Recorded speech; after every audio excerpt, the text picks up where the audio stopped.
Toyota ഇന്നോവയുടെ ECM ആണ്, ഡെൻസോണ് company. ഈ ECMൻ്റെ complaint customer പറഞ്ഞുള്ളത് വെച്ച് കഴിഞ്ഞാൽ, ഒന്നാമത്തെ കംപ്ലയിൻറ്റ് നമ്മളെ സ്കാനിങ് ടൂൾ എന്ത് ചെയ്യുന്നില്ല, ECM ആയിട്ട് കണക്ട് ആവുന്നില്ല. അപ്പോൾ കംപ്ലയിൻറ്റ് കാര്യം ചെക്ക് ചെയ്യാൻ ECM ആയിട്ട് കണക്ട് ആയി കഴിഞ്ഞാൽ മാത്രം എന്ത് ചെയ്യുള്ളൂ, നമുക്ക് കംപ്ലയിൻറ്റ് എന്താണെന്ന് അറിയാൻ പറ്റുള്ളൂ. അപ്പോൾ അതായത് കമ്മ്യൂണിക്കേഷൻ കറക്റ്റായിട്ട് ECM കിട്ടുന്നില്ല. രണ്ടാമത്തെ കംപ്ലയിൻറ്റ് തന്നെ ചിലപ്പോൾ വണ്ടി സ്റ്റാർട്ടായി കഴിഞ്ഞാൽ സ്റ്റാർട്ടാവും, അപ്പോൾ തന്നെ എന്ത് ചെയ്യും, ഓഫ് ആവും. നമ്മളിതിൻ്റെ കേസ് നമ്മൾ അയച്ചിട്ടുണ്ട്. ഇതാണ് നമ്മൾ ECM കണ്ടോ.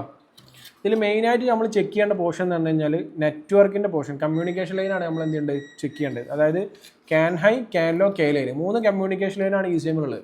ക്യാൻ ഹൈ ഉണ്ട്, ക്യാൻ ലോ ഉണ്ട്, കെ ലൈൻ ഉണ്ട്. ഈ 3 കമ്മ്യൂണിക്കേഷൻ ലൈൻ നമ്മൾ എന്ത് ചെയ്യണം, ചെക്ക് ചെയ്യണം. നമ്മളെ ക്യാൻ ബോക്സ് കണക്ട് ചെയ്തിട്ട് നമുക്ക് എന്ത് ചെയ്യാം, ചെക്ക് ചെയ്യാം. ക്യാൻ ബോക്സിൻ്റെ ഡയഗ്രാം കൊടുത്തിട്ടുണ്ട്. ഈ ഡയഗ്രാം വെച്ചിട്ട് കണക്ട് ചെയ്തിട്ട് നമുക്ക് സ്കാൻ ടൂൾ കണ്ടിട്ടുണ്ടാവും, നോക്കി നോക്കാം അല്ലേ. ഇതിൽ നമ്മളിപ്പോൾ കണക്ഷൻ കൊടുത്തിട്ടുണ്ട് അല്ലേ, നെഗറ്റീവ് സപ്ലൈ കൊടുത്തിട്ടുണ്ട്, CAN high, CAN low, direct plus, അതേപോലെ തന്നെ നമ്മൾ ചെക്ക് എഞ്ചിൻ ലൈറ്റിൻ്റെ കണക്ഷൻ അല്ലേ, ചെക്ക് എഞ്ചിൻ ലൈറ്റിൻ്റെ connection, ignition on connection, K ലൈന്, പോസിറ്റീവ് സപ്ലൈ, ഇത്രയും കണക്ഷൻസ് നമ്മൾ എന്ത് ചെയ്തിട്ടുണ്ട്, ഡയഗ്രത്തിനനുസരിച്ച് കണക്ഷൻ കൊടുത്തിട്ടുണ്ട്. സ്കാൻ ടൂൾ കണക്ട് ചെയ്തിട്ട് നമ്മൾ എന്ത് ചെയ്യുന്നുണ്ട്, കണക്ഷൻ ചെക്ക് ചെയ്ത് നോക്കി. ഓക്കെ.